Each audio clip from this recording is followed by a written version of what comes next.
Hi guys, നമുക്കൊരു chicken കറി തയ്യാറാക്കിയാലോ. അപ്പോൾ chicken fry ആക്കിയിട്ടാണ് കേട്ടോ നമ്മൾ കറി ഉണ്ടാക്കുന്നത്. 1.5 സ്പൂൺ കാശ്മീരി ചില്ലി, അതുപോലെ തന്നെ 1/2 സ്പൂൺ മല്ലിപ്പൊടി, 1/2 സ്പൂൺ മഞ്ഞൾപ്പൊടി, അതുപോലെ തന്നെ 1 സ്പൂൺ മുളക് പൊടി, ഉപ്പ്, അല്പം വിനാഗിരിയും അതുപോലെ തന്നെ വെള്ളം കൂടി ഒഴിച്ചിട്ട് നന്നായി ഒന്ന് മിക്സ് ചെയ്തെടുക്കുക. അപ്പോൾ അതെല്ലാം നല്ലപോലെ മിക്സ് ചെയ്തതിന് ശേഷം നമ്മൾ കഴുകി വൃത്തിയാക്കി വെച്ചിരിക്കുന്ന ചിക്കൻ അതിലേക്ക് ആഡ് ചെയ്ത് കൊടുക്കുക. എന്നിട്ട് ചിക്കനിൽ എല്ലായിടത്തും മസാല പിടിക്കുന്ന രൂപത്തിൽ നന്നായി ഒന്ന് തേച്ച് പിടിപ്പിക്കുക. എന്നിട്ട് ഒരു മണിക്കൂർ കേട്ടോ, 1 മണിക്കൂർ മാക്സിമം ഒന്ന് മാറ്റി വെക്കുക. എന്നിട്ട് ആ മസാല ഒക്കെ ഒന്ന് ചിക്കനിൽ പിടിക്കുന്ന വരെ വെയിറ്റ് ചെയ്യുക കേട്ടോ.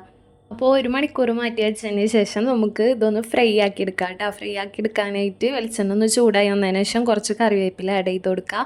അതിലേക്ക് നമ്മൾ ചിക്കൻ കായം പരട്ടി വെച്ചത് ഓരോന്നായിട്ട് ആഡ് ചെയ്തു. പിന്നെ ചിക്കൻ ഫ്രൈ ആക്കാൻ എന്തായാലും എല്ലാവർക്കും അറിയാമല്ലോ അല്ലേ. ഒരു സൈഡ് ഒന്ന് സെറ്റായി മൊരിഞ്ഞ് വരുമ്പോൾ മറിച്ചിടുക, എന്നിട്ട് അപ്പുറത്തെ സൈഡും കൂടി ഒന്ന് സെറ്റാക്കി എടുക്കുക. അപ്പോൾ ചിക്കൻ ഫ്രൈ ആക്കിയിട്ട് നമുക്ക് അതൊന്ന് മാറ്റി വെക്കാം കേട്ടോ. അപ്പോൾ അതിന് ശേഷം നമുക്ക് അതിലേക്കുള്ള മസാല ഒന്ന് സെറ്റാക്കി എടുക്കുക. അപ്പോൾ അതിനായിട്ട് ചിക്കൻ ഫ്രൈ ആക്കി വെച്ചിരിക്കുന്ന വെളിച്ചെണ്ണയിലേക്ക് തന്നെ സവാള ആഡ് ചെയ്ത് കൊടുക്കുക. ഞാനൊരു 3 സവാളാണ് എടുത്തിരിക്കുന്നത്. ഇതിലേക്ക് കുറച്ച് ഉപ്പും കൂടിയും ആഡ് ചെയ്തതിന് ശേഷം സവാള നന്നായി ഒന്ന് വഴറ്റിയെടുക്കുക കേട്ടോ. എൻ്റെ ഉമ്മ എപ്പോഴും ഇതുപോലെ ചിക്കൻ ഫ്രൈ ആക്കിയിട്ടാണ് കേട്ടോ ചിക്കൻ കറി വെക്കാറുള്ളത്.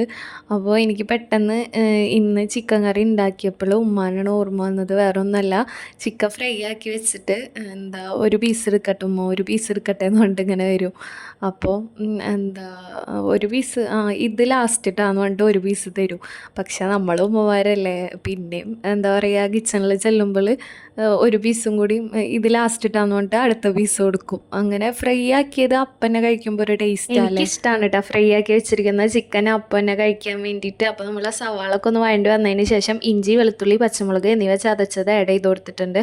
അതും ഒന്ന് വഴറ്റിയെടുത്തതിന് ശേഷം പൊടികളൊക്കെ ഒന്ന് ആഡ് ചെയ്ത് കൊടുത്തിട്ടുണ്ട്. അപ്പോൾ 2.5 സ്പൂണോളം മല്ലിപ്പൊടി, പിന്നെ അതുപോലെ 1 സ്പൂണ് മുളക് പൊടി, പിന്നെ 4 സ്പൂണ് മഞ്ഞൾപ്പൊടി എന്നിവയാണ് ആഡ് ചെയ്തിരിക്കണം. പിന്നെ ചിക്കൻ മസാല വേണമെങ്കിൽ ഈ ടൈമിൽ തന്നെ ആഡ് ചെയ്ത് കൊടുക്കാം. ഞാൻ ചിക്കൻ മസാല ആഡ് ചെയ്തിട്ടില്ല കേട്ടോ. അപ്പോൾ അതിന് ശേഷം ഇതെല്ലാം നന്നായി ഒന്ന് വഴണ്ടി വന്നതിന് ശേഷം നമുക്ക് തക്കാളി ആഡ് ചെയ്ത് കൊടുക്കുക. 1 തക്കാളിയാണ് എടുത്തിരിക്കുന്നത്, അത്യാവശ്യം വലിയ തക്കാളിയായിരുന്നു. അപ്പോൾ തക്കാളിയും കൂടിയും ആഡ് ചെയ്തിട്ട് നന്നായി ഒന്ന് മിക്സ് ചെയ്ത്. അപ്പോൾ നന്നായി ഒന്ന് മിക്സ് ചെയ്യുക, കാരണം തക്കാളിയിൽ ആ മസാലയൊക്കെ ഒന്ന് പിടിച്ച് തക്കാളി ഒന്ന് ഉടഞ്ഞ് വരണം കേട്ടോ. പിന്നെ കുറച്ച് കറിവേപ്പിലയും കൂടിയും ആഡ് ചെയ്ത് കൊടുക്കുന്നുണ്ട്. എന്നിട്ട് നന്നായി ഒന്ന് മിക്സ് ചെയ്തെടുക്കുക. അപ്പോൾ നന്നായി ഒന്ന് മിക്സ് ചെയ്ത് തക്കാളിയൊക്കെ ഉടഞ്ഞ് വന്നതിന് ശേഷം മാത്രം വെള്ളം ആഡ് ചെയ്ത് കൊടുക്കുക.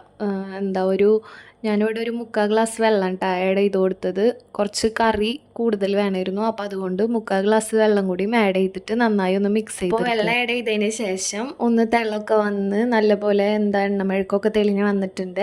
അപ്പോൾ അതിന് ശേഷം ഫ്രൈ ആക്കി വെച്ചിരിക്കുന്ന ചിക്കൻ അതിലേക്ക് ആഡ് ചെയ്ത് കൊടുത്തിട്ട് നന്നായി ഒന്ന് മിക്സ് ചെയ്തെടുത്തിട്ടുണ്ട് കേട്ടോ. നന്നായി ഒന്ന് മിക്സ് ചെയ്തെടുക്കുക.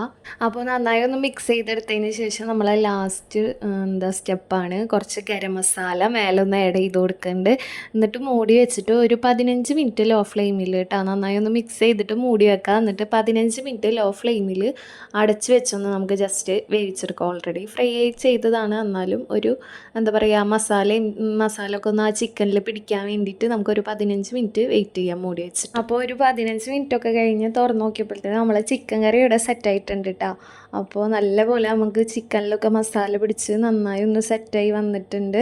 അപ്പോൾ എല്ലാവരും ഒന്ന് ട്രൈ ചെയ്ത് നോക്കുക, എന്നിട്ട് ഫീഡ്ബാക്കൊക്കെ ഒന്ന് കമൻറ്റ് ചെയ്യാം കേട്ടോ. പിന്നെ അതുപോലെ കൂടുതൽ പേരും സബ്സ്ക്രൈബ് ചെയ്യാണ്ടാണ് നമ്മളെ ചാനൽ കാണുന്നത്. അപ്പോൾ മാക്സിമം സബ്സ്ക്രൈബ് ചെയ്ത് സപ്പോർട്ട് ചെയ്യുക. അപ്പോൾ ഇത്രേ ഉള്ളൂ. Thanks for watching.